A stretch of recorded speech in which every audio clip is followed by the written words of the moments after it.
Welcome to part 35 of the Ultimate Unsolved Mysteries Iceberg, where we explore true crime, urban legends, mysterious disappearances, myths and legends, and more. Tomb of Alexander the Great. The location of Alexander the Great's tomb remains one of history's enduring mysteries, with modern scholars and archaeologists offering various theories and claims about its whereabouts. Traditionally, most historical and archaeological evidence suggests that Alexander the Great, after his death in 323 BC, was initially buried in Memphis, Egypt. According to this tradition, his remains were later moved to Alexandria by Ptolemy I, one of his generals who later became ruler of Egypt. Importantly, this happened after Ptolemy ordered his men to steal the body of Alexander, given that it was commonly believed that his skills and abilities indicated that he was divine. Alexandria, a city founded by Alexander himself, is often the most cited location for his final resting place. Despite the general consensus about Alexandria as the tomb's location, specific whereabouts within the city have eluded discovery. Throughout the centuries, various possible sites have been proposed. One theory posits that the tomb might be located beneath the Nebi Daniel Mosque, which has been claimed by local tradition, although these claims are not supported by verifiable evidence. Notably, this theory was supported by Heinrich Schliemann, the German amateur archaeologist who discovered the then presumed likely non-historical city of Troy. Schliemann attempted to have the custodian of the mosque agree to a full-scale excavation of the site, but the custodian refused this, and the mosque remains intact until this day. However, in the 1990s, a significant archaeological claim by a Greek archaeologist pointed to the Siwa oasis in Egypt as the site of Alexander's tomb.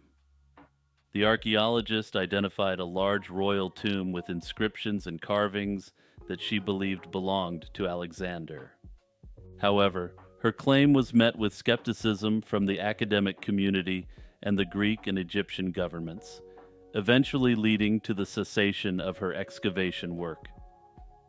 Another layer of complexity was added with the discovery of a massive tomb in Amphipolis, northern Greece, in 2014.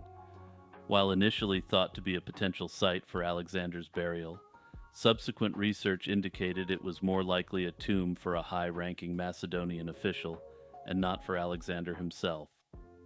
In 2021, Egyptian authorities announced very preliminarily that the site may have been discovered in, of all places, the Siwa oasis. However, at present, further news has yet to meaningfully develop. I note that archaeological excavations are no longer done Heinrich Schliemann style, so I anticipate I'll have an update for you on this mystery in around 30 years or so. The disappearance of Haruchika Miyagi. Haruchika Miyagi, a 34-year-old man from American Fork, Utah, mysteriously disappeared on December 5, 2015, after being last seen in Dewey, Arizona. Haruchika was known as Haru to friends and family, and as such I'll be referring to him as such from now on. His disappearance sparked considerable concern, especially because he had no known ties to the area where he was last seen, and his actions on the day he disappeared were uncharacteristic. Miyagi was involved in developing investment software and was an active content creator on YouTube, where he shared videos on topics largely related to his software. I note that his channel, Haru Miyagi, is still up today, though the channel appears to offer no insight whatsoever into his disappearance. On the afternoon of his disappearance, Miyagi trespassed onto private property in Dewey, Arizona. The property owner reported that Miyagi was looking for a place to stay, but was advised to seek a hotel instead. Subsequently, Miyagi was seen leaving the property in a hurry, damaging a gate with his car, a red 2002 Mazda Protege. Shortly afterward, this vehicle was found abandoned, with significant damage to its front end. Despite extensive searches, including the use of search dogs and reviews of phone records indicating his last known location, Miyagi has not been found, and there was no trace of him near the abandoned car.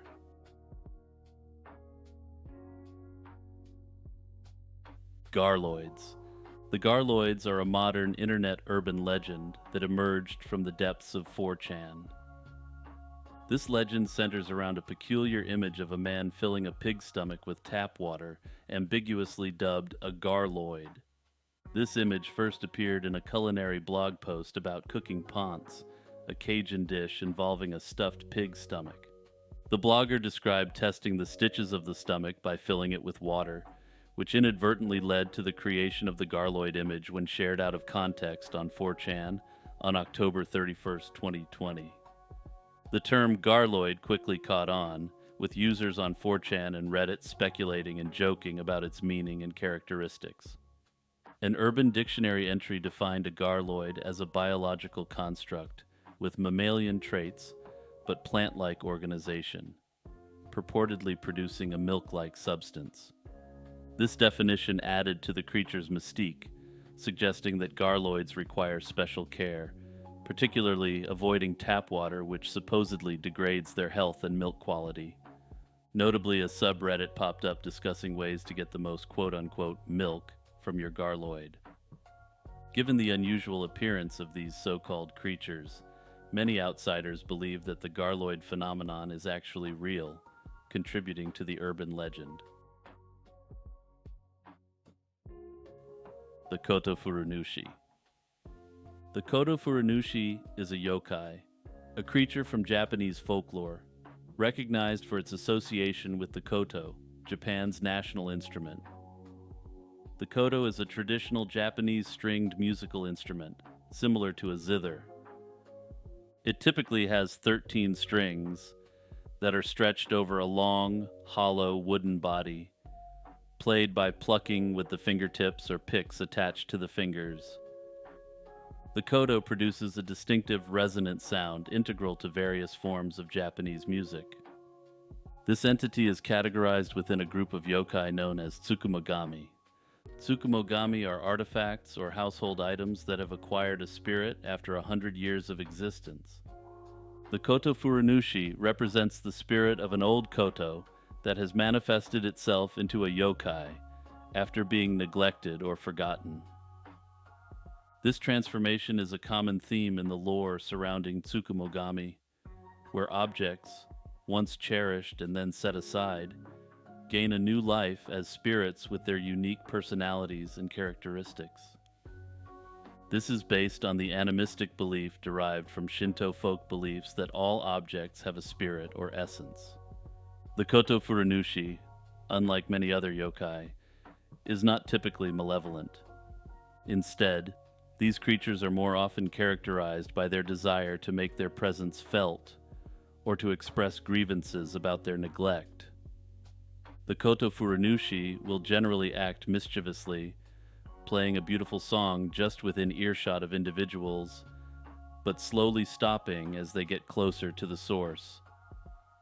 They are also known to form friend groups with other Tsukumogami, so if your koto is inexplicably beside your old umbrella and old sleeping mat, you know you've got a Koto Furunushi on your hands.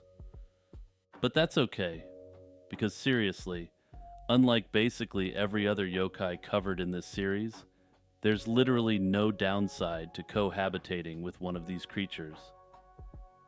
There are even stories which suggest that if you treat it with enough respect, it will openly play special songs for you and your friends. If you're enjoying my content, please hit the like and subscribe buttons and the notification bell.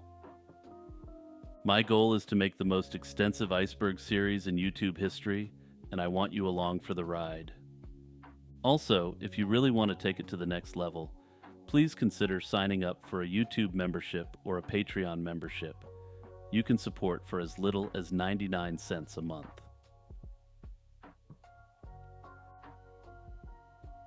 The disappearance of Rodricus Durell Keith. Rodricus Durell Keith, a 37-year-old man known for his skills in survival and living off the grid, vanished in May 2022 after last making contact with his family in March of that year. Before his disappearance, Keith was living in the Talladega National Forest in Alabama. He lived with a group consisting of other individuals who also live off the grid, a sort of survivalist outpost in the middle of the forest. He referred to this group of people as his, quote, tribe, though I was unable to find any significant information on this group of people.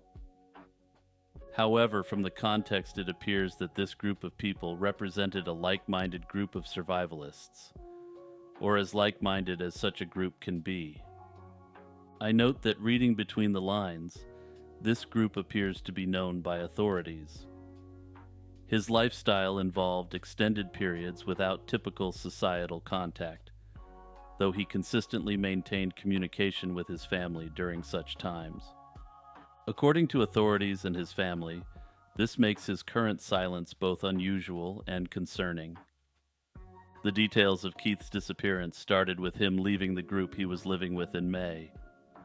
This disappearance prompted concern because it deviated from his usual pattern of periodically checking in with family members and also maintaining social contacts generally.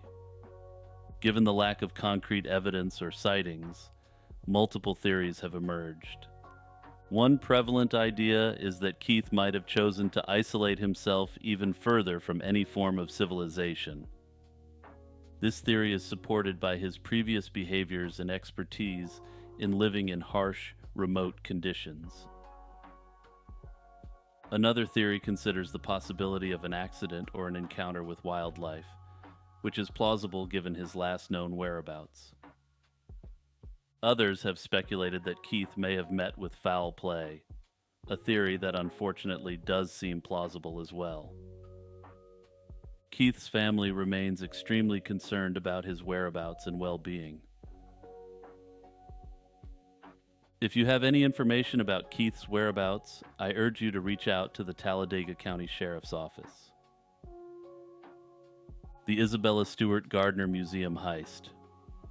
This is a suggestion by Discord community member Delusions, as well as Discord member Iced Mocha. Thank you both for this great suggestion.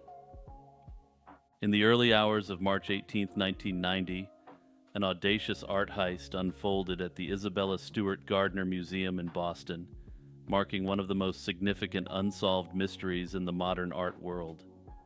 Disguised as police officers, two thieves deceived the night guards into granting them entry under the pretext of investigating a disturbance. Once inside, the guards were subdued and the museum's security compromised in a matter of minutes. Over the next 81 minutes, the thieves executed a meticulously planned raid, stealing 13 artworks valued collectively at approximately $500 million. The stolen pieces included masterworks from such big names of the art world such as Rembrandt and Vermeer. Also taken were a Chinese bronze beaker from the Shang dynasty, and several works by Degas and Manet, among others. The methodical nature of the theft, which involved cutting paintings from their frames and avoiding leaving physical evidence, indicated a high level of professionalism. The investigation into the heist has spanned decades, with numerous leads pursued and theories proposed about the identity of the thieves and the location of the stolen art. Initial suspicions pointed to a local gang with connections to organized crime in New England and Philadelphia. Over the years, the FBI has focused on several individuals linked to the mob, including a member of the Boston Mafia, who was believed to have information about the artwork's whereabouts. Other suspects include the infamous Irish-American crime lord Whitey Bulger, who some believe organized the theft to support Irish causes. While some have speculated that one of the night guards himself was in on the heist, the FBI found him to be too buffoonish to be in on such a sophisticated operation. Despite extensive efforts and significant financial rewards being offered, no conclusive evidence has surfaced to recover the artworks. Further, the key suspects have since passed away, without revealing any definitive clues as to the whereabouts of the art, if they were indeed involved. Notably, the empty frames in the museum continue to hang as placeholders for the missing pieces, symbolizing the hope of their eventual return. The case remains open, with the FBI actively investigating the heist, though at present, given the passage of time, resolution seems unlikely. The Sajama Lines. The Sajama Lines, located in the vast highlands of western Bolivia, are a captivating network of thousands of straight paths carved into the earth, covering an area of nearly 10,000 square miles.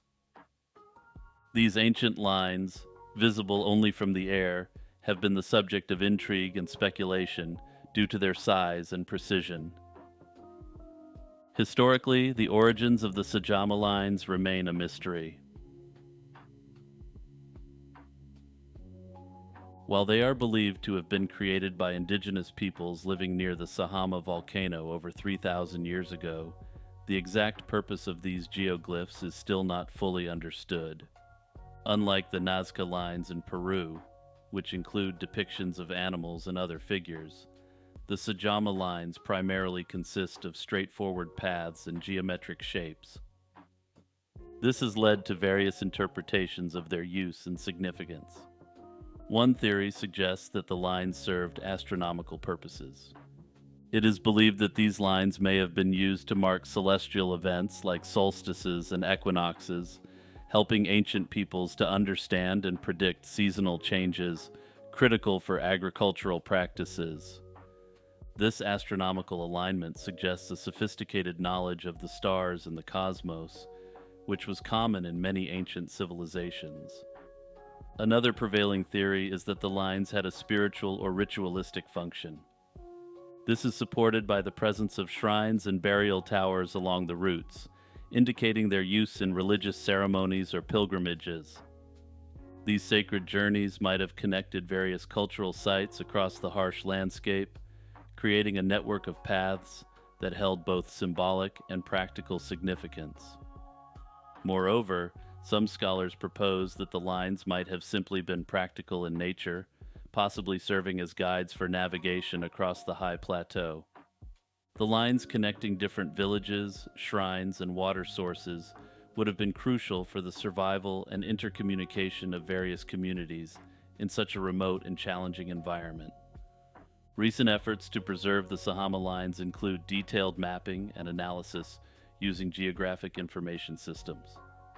Others have speculated that these lines were either made as a means to communicate with extraterrestrial beings, or made by these beings themselves.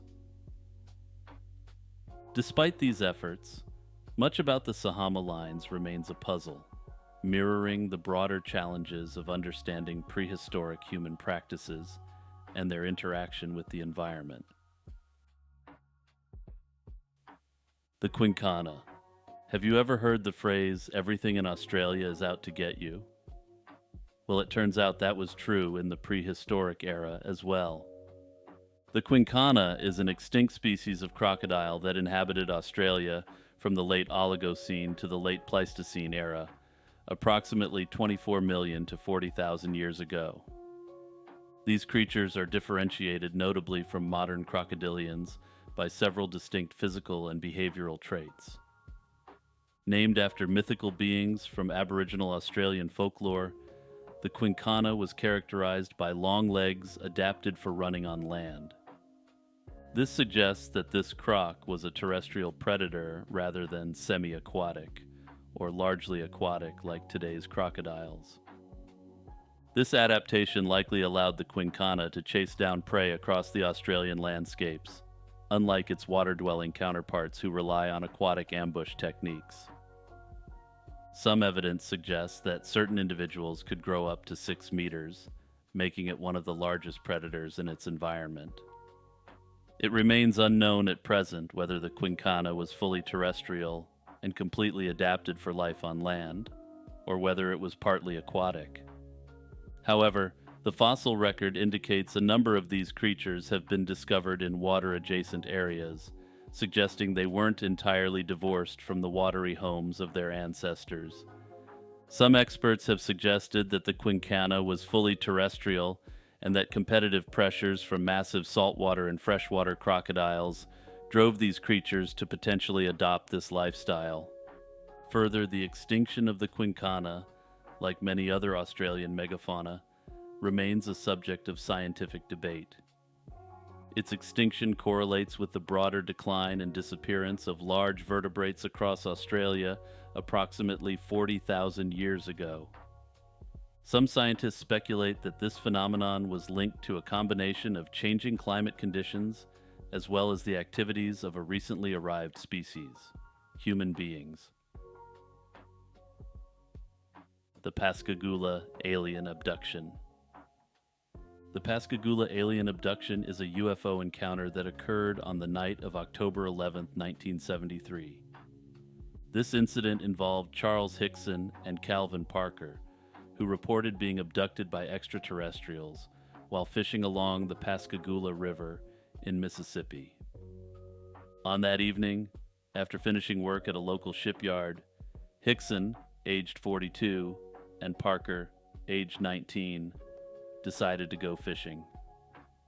The tranquility of their fishing trip was shattered when they heard a buzzing sound and witnessed an oval-shaped object with flashing blue lights hovering above the ground.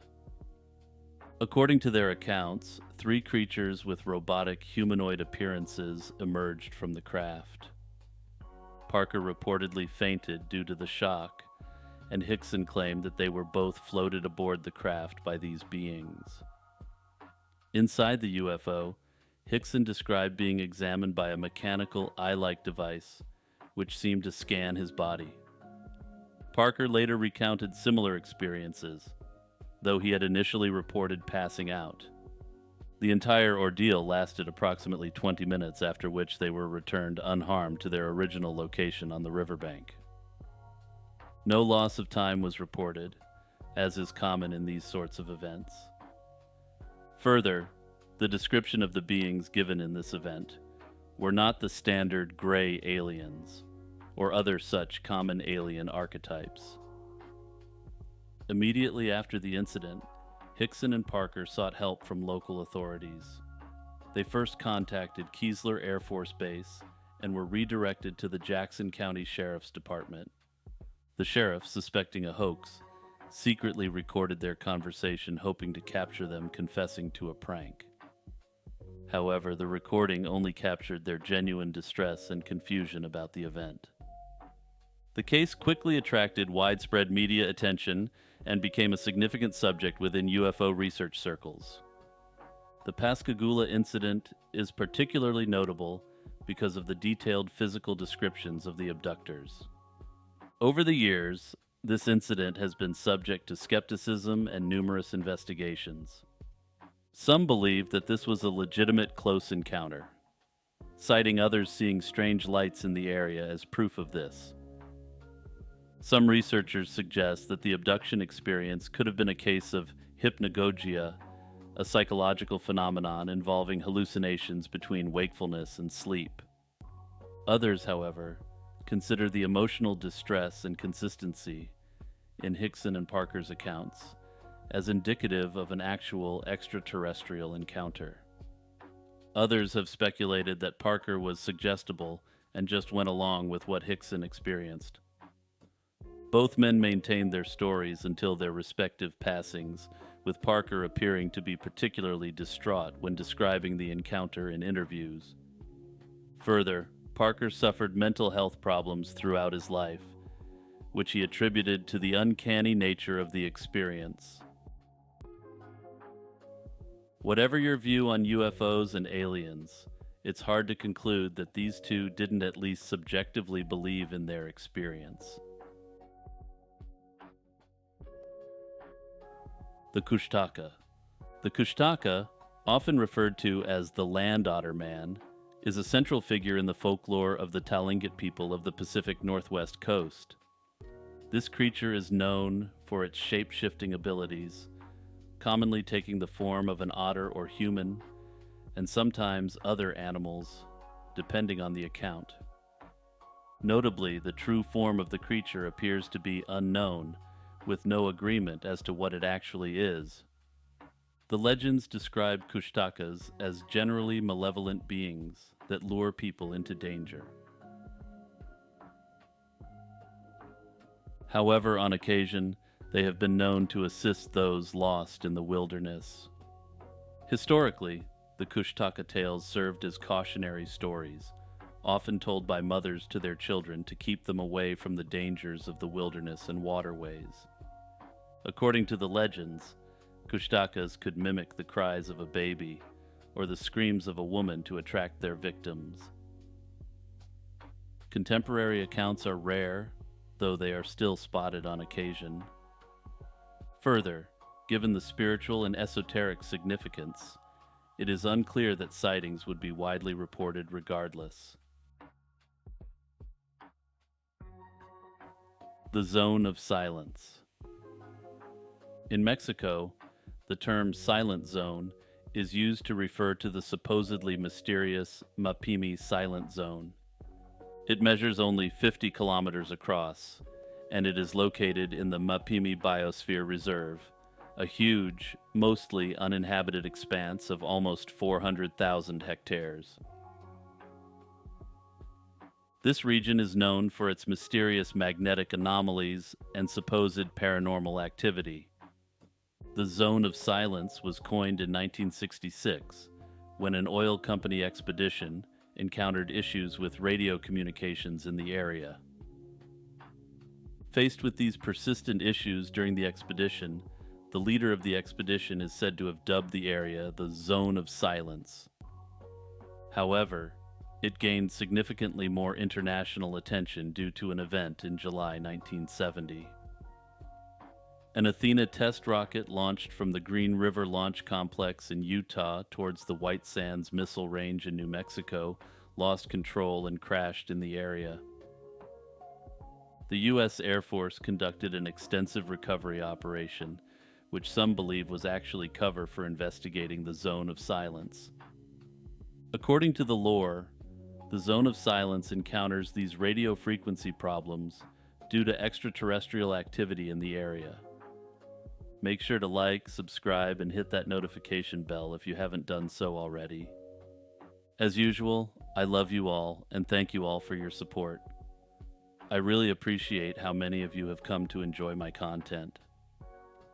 Shout out to my patrons Noah Schubert, Iced Mocha, Kurt the Squirt, Monoxide Wendigo, Jeffer Metcalf, Z Volts, Director Delta, Unknown Delusions, Faye, Jack Russell, and Blasphemous. Big shout out to YouTube member Jordan All.